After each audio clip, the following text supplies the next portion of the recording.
उदयपुर जिला कलेक्ट्रेट के सामने का नज़ारा है, जहां पिछले 19 दिनों से लगातार आप देखिए कि ठगी पीड़ित जमाकर्ता परिवार संघर्ष समिति का ये 19वां दिन का धरना चल रहा है। आज कार्यकर्ता बिल्कुल अनशन पर बैठ गए हैं और जन आंदोलन तेज हो गया है।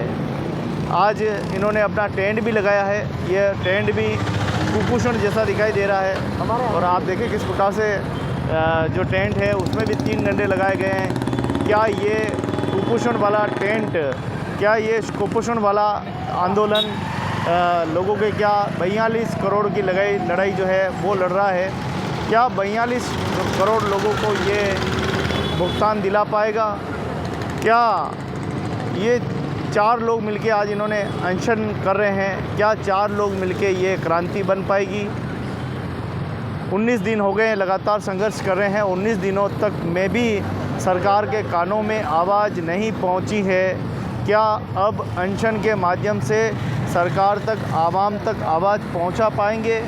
आज सुबह कार्यकर्ताओं ने 11 के 12 बजे के बीच में माला पहना के इन सभी को अनशन पर बिठाया है और सभी संकल्प किया है कि हम अनशन पर तब तक नहीं उठेंगे जब तक लोगों का भुगतान नहीं होता और हमारे साथ अभद्र व्यवहार जो धक्का मुक्की की गई उसके पुलिस के खिलाफ जब तक कार्रवाई नहीं होगी तब तक हम उठने वाले नहीं हैं। कुल मिलाकर अब ये जो प्रदर्शन है वो कहीं न कहीं तेज़ होता हुआ दिखाई दे रहा है, कहीं न कहीं अब एक क्रांति का रूप लेता हुआ दिखाई दे रहा है। लेकिन हालात आप देखें कि ये डंडों की तरह है कि पूरा टेंट भी यहाँ पूरा नहीं है और बिल्कुल धरना 19 दिनों से लगातार ये कुपोषण वाला ही चल रहा है। कुछ लोग आ रहे हैं, कुछ जा रहे हैं, लेकिन बड़ा जन आंदोलन खड़ा नहीं हो रहा है। यानी क्या लोगों की मानसिकता नहीं है पैसे लेने की? क्या लोगों को अपनी मेहनत का पैसा नहीं चाहिए? क्या लोगों को बिल्कुल चिंता नहीं है अपने पैसे की? लोग जिस प्रकार से कार्यकर्ताओं को दबा रहे हैं, धमका रहे हैं, उनके साथ मारपीट कर रहे हैं, क्या इस तरह से पैसा मिल जाएगा या उनको भी यहाँ आने की आवश्यकता है? ऐसे ही कुछ सवालों को लेकर आज हम धरना स्थल पर पहुँच चुके हैं। 19वां दिन है और 19 दिन में लगातार हम देख रहे हैं कि ये धरना बिल्कुल उस कुपोषण की तरह जो आज समाज में फैला हुआ है, जिस प्रकार से भ्रष्टाचार है और लोगों के आज रोज़गार नहीं है, उसी तरह से ये आंदोलन दिखाई दे रहा है। और ये फटा टूटा ये टेंट जैसे जैसे करके लगाया है, क्या ये फटा टूटा टेंट और ये जोल खाते हुए लकड़ी बाँस और ये बैठे हुए भूखे प्यासे कार्यकर्ता क्या इस 42 करोड़ की लोगों की लड़ाई लड़ पाएंगे? ये सवाल लेकर आज हम 19वें दिन बंसीलाल जी जो कि यहाँ के जिला अध्यक्ष है, इनको कमान दे रखी है। मैं पूछना चाहता हूँ बंसीलाल जी के लगातार 19 दिन में भी हम आज दिन तक सरकार तक, आवाम तक आवाज़ नहीं पहुँचा पाए हैं। क्या ये कुपोषण वाला टेंट, क्या ये कुपोषण वाले डंडे क्या आवाज़ पहुँचा पाएंगे? क्या हमारे भूखे रहने से सरकार को कोई फ़र्क पड़ेगा या हमें टांगा टोली करके यहाँ से उठाकर फेंक दिया जाएगा? धन्यवाद सर जी। आपने पूछा है हमके कि ये धरना हमारे भुगतान तक हमें पहुंचा पाएगा? बिल्कुल निश्चित रूप से पहुंचा पाएगा, क्योंकि हम सत्य की लड़ाई लड़ रहे हैं। सत्य परेशान हो सकता है लेकिन पराजित नहीं होगा। हमारा संगठन 450 से अधिक स्थानों पर आज 19 दिनों से लगातार सत्याग्रह आंदोलन के माध्यम से सरकार, शासन प्रशासन के खिलाफ असहयोग आंदोलन जारी है और हमेशा जीत सत्य की हुई है और सत्य ही जीतेगा। भले शासन प्रशासन में बैठे भ्रष्टाचारी अपनी कितनी ही ताकत लगा देवे, लेकिन जीत तो हमेशा सच्चाई की होती है। आज दिन तक होता आया है और वही होगा। लोग कह रहे हैं कि आप तो यहाँ नौटंकी कर रहे हो, राजनीति कर रहे हो। क्या राजनीति कर रहे हो यहाँ बैठ के? सोचने कार्यकर्ता अपनी ही कंपनियों के लोग कह रहे हैं। देखो, सोचने वाला जैसे सामने वाले की जैसी सोच हो। अगर चोर अपनी चोर की नज़र में सभी लोग चोर ही नज़र आते हैं, जिस अगले की जैसी दृष्टि है वो वैसा ही देखेगा, लेकिन सत्य ये है कि हम 42 करोड़ ठगी पीड़ितों की लड़ाई लड़ रहे हैं। हमें न तो नेता बनना है, न कोई हमें विधायक बनना है, न ही मुख्यमंत्री बनना है, न ही पार्षद बनना है। हमने जो सरकार का लाइसेंस दे के आम जनता से पैसा वसूल करके सरकार द्वारा लाइसेंस कृत कंपनी में जहाँ पैसा जमा करवाया है, तो हमारा फ़र्ज़ बनता है कि हम उस गरीब जनता को उसका न्याय दिला सकें। जो आज मरणासन पर लेटे हुए बीमार व्यक्ति, जिनकी बेटियां 4-5 वर्ष से पीले हाथ करने के लिए उनके अभिभावक इंतज़ार कर रहे हैं, और हमारे हिंदुस्तान के कई छात्र छात्राएं जो हमारे भारत देश के भाग्य विधाता हैं, वो अपनी पढ़ाई से वंचित हो रहे हैं। उन तमाम लोगों के लिए हम सत्य की लड़ाई लड़ रहे हैं। पैसा हमारा है, आपका और हमारा है, इस गूंगी बहरी सरकार का नहीं है, इस शासन प्रशासन का नहीं है, जिन्होंने योजनाबद्ध तरीके से हमसे लूट की है। और हम उस लूट को लूटने नहीं देंगे, और हमारा अधिकार है, हमारा ही पैसा है, और हमको आज सड़कों पे बैठ के भिखारियों की तरह मांगना पड़ रहा है, जिन सरकारों को हमने चुन के भेजा है। तो ये उन सरकारों के लिए संकेत है कि यहाँ प्रश्न ये हमारे लोग अपने ऊपर आरोप लगा रहे हैं, सरकार से क्या करना है? हमारे लोग तो जो लोगों का, आम जनता का पैसा लेके खुद डकार गए हैं, तो वो तो यही बोलेंगे, उन्होंने कंपनी में जहाँ संचालित कंपनियाँ थी वहीं जमा नहीं करवाया है और खुद डकार के बैठे हैं। तो कानून तो उन पे भी लगेगा, उनको भी फांसी पे चढ़ना है।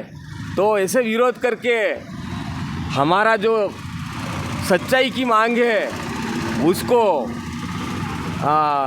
धूमिल करना चाह रहे हैं, लेकिन सच्चाई एक दिन सामने आएगी। जो लोग ऐसा विरोध कर रहे हैं वो जेल के चिक्सू के पीछे होंगे। पैसा मिलना चालू हो गया, क्यों नौटंकी कर रहे हो?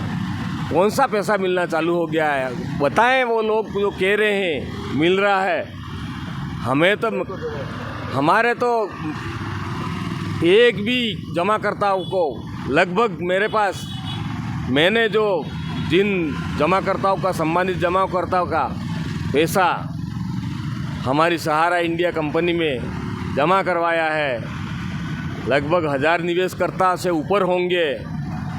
उनमें से सबकी डिफेंसियाँ दिखाई गई, किसी को तो उस क्रेडिट कोऑपरेटिव सोसाइटी का सदस्य ही नहीं माना गया, जबकि हमारे पास एविडेंस है, सबूत हैं, और उन्होंने आवेदन किए हैं। लेकिन आज दिन तक मेरे तो 1000 से ऊपर निवेशकों का किसी भी एक का भी 1 रुपया भी नहीं लौटाया गया है, तो मैं कैसे मान लूँ उसको लौटाया जा रहा है। धन्यवाद। ये इधर उधर भटकाने वाले आरोप हमारे अपने लोगों को सामने खड़ा कर देना, मैं श्रेष्ठ हूँ, मेरी वोट चलती है। कार्यकर्ता जिस प्रकार से कह रहे हैं कि हमारी ज़्यादा चलती है, वहाँ 3 लाख कंपनियों में हमारी कंपनी नंबर 1 है, और हमने कहा और लोगों का भुगतान शुरू हो गया। आपका कहेंगे पहले क्यों नहीं चलाई इन्होंने चलती में? देखिए, जैसा कि आज के समय में सबसे बड़ी चुनौती भारत के प्रत्येक नागरिक के सामने है, वो ये है कि अफवाहों से सावधान रहें, क्योंकि इस देश का एक बहुत बड़ा दुर्भाग्य है और ठगों का, बेईमानों का, लुटेरों का बहुत बड़ा सौभाग्य है कि वो बातों में आ जाते हैं।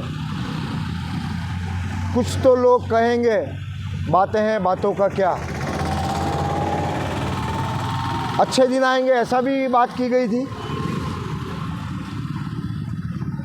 सबका साथ सबका विकास होगा ऐसा भी कहा गया था।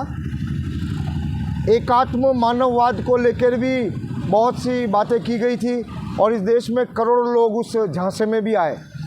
उसी तरीक़ा से ये जो लोग बात कर रहे हैं ये सारे दलाल हैं, उसी तरह के दलाल हैं और उसी प्रकार की बातें कर रहे हैं जैसी आज़ाद भारत में पहले होती थी। जब आज हमारे को भी उसी तरह के ताने दिए जा रहे हैं जैसे स्वतंत्रता सेनानियों को दिए जाते थे कभी, कि ये लालची लोग हैं, पैसों के और ज़्यादा ब्याज के लालच में इन लोगों ने ये किया। तो मैं कहता हूँ हाँ, हम लालची लोग हैं, हमने पैसों के लालच में ये किया है, हमने ही नहीं करोड़ों ने किया है और भारत का प्रधानमंत्री नरेंद्र मोदी भी वही कर रहा है। प्रधानमंत्री कह रहा है 5 ट्रिलियन इकोनॉमी बनाऊंगा मैं, क्या वो भी लालच है?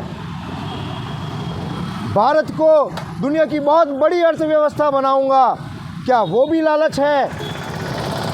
यदि वो लालच है तो इस देश के 40 करोड़ नागरिक भी लालची हैं। बात ऐसी नहीं है जैसी लोग कह रहे हैं। ये तो वही उन्हीं गद्दारों की औलादें हैं ये ऐसी बातें करने वाली, जिन्होंने इस गुलाम देश में अंग्रेज़ों का साथ दिया था और स्वतंत्रता सेनानियों को उन्होंने लांछन लगाए थे।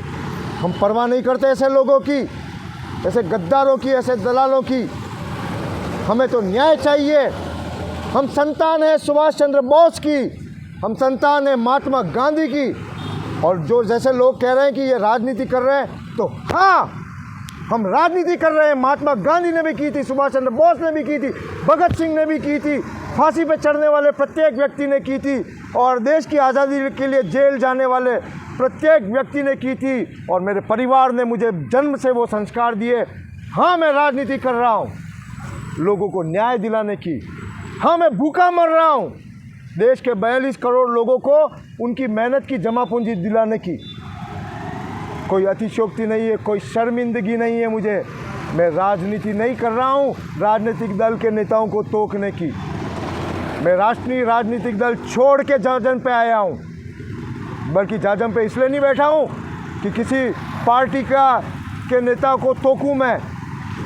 इसलिए हमारी निष्ठाएं समाज के प्रति है, हमारी निष्ठाएं भारतीय संविधान के प्रति है, हमारी निष्ठाएं लोकतंत्र के प्रति है और लोक कल्याणकारी राज्यों के प्रति है। हमारी निष्ठा है कि ठगों और बेईमान मुक्त देश हो, अपराधियों मुक्त देश हो और अपराधी मुक्त ये संसद हो और अपराधी मुक्त ये राजनीतिक पार्टियां हो और अपराध मुक्त ये राजनीतिक दल और नेताएं हो। ऐसी राजनीति कर रहे हैं। इसलिए डंडा गांधी का डंडा है और ये जो हिलता हुआ दिख रहा है ये गांधी जी की चादर है, गांधी जी की लंगोटी है। इसलिए उनको तो समय जवाब देगा, मैं उस पर कुछ नहीं कहना चाहता हूँ। उन्हें ये कुपोषण वाली धरना नहीं देना है, पैसा नहीं दिला सकता। बहुत अच्छा किस्सा याद दिलाया कि जब गोलमेज सम्मेलन हो रहा था ब्रिटेन में, तो महात्मा गांधी जी भी गए थे। तो ब्रिटेन के प्राइम मिनिस्टर थे चर्चिल, तो उन्होंने टोंड कसा गांधी जी पे कि गांधी जी तुम्हारे कपड़े कहाँ गए? कपड़े ही नहीं है, तुम्हारा देश इतना गरीब है, पहनने के लिए कपड़े ही नहीं है। तो गांधी जी ने बहुत सुंदर जवाब दिया था कि हाँ महोदय, मेरे बदन पे कपड़े नहीं है, मैं आधा नंगा हूँ, क्योंकि इंग्लैंड की सरकार ने मेरे देश को लूट लिया। तो उसी तरीके से ये लोग जो हमारी कमज़ोरियों को देख रहे हैं, टेंट को देख रहे हैं, ये मांगे हुए डंडे को देख रहे हैं क्या, तो ये अब उनको तो क्या कहूँ मैं। अब ये तो दुर्भाग्य है, धरती पे भारत में बोझ हैं ऐसे लोग। तो उनको तो भगवान जितना जल्दी उठाए उतना अच्छा। ये जो आंदोलन एक्शन कर रहे हैं, इसका परिणाम आप देख रहे हैं, अपनी आंखों से देखते हैं, तस्वीरें छप जाती है, क्या कुछ देख रहे हैं, शाम तक क्या रिजल्ट आने वाला है? हम भगवान श्री कृष्ण के भी अनुयायी हैं। कर्मण्येवाधिकारस्ते माँ फलेषु कदाचन माँ कर्म फले तिर्भु माते संगोष्ठी कर्मण्ये। हम अपना कर्म कर रहे हैं क्योंकि केवल कर्म पे अधिकार है हमारा, इसलिए फल देना ईश्वर के हाथ में है। और वो ईश्वर ये कलेक्टर नहीं है, वो ईश्वर ये मुख्यमंत्री नहीं है, वो ईश्वर ये प्रधानमंत्री नहीं है, या ये भारत की सरकार नहीं है। इनको भी इनके कर्मों का हिसाब ईश्वर ज़रूर देगा। और हम तो कृष्ण शरणम मम यही कह सकता हूँ मैं।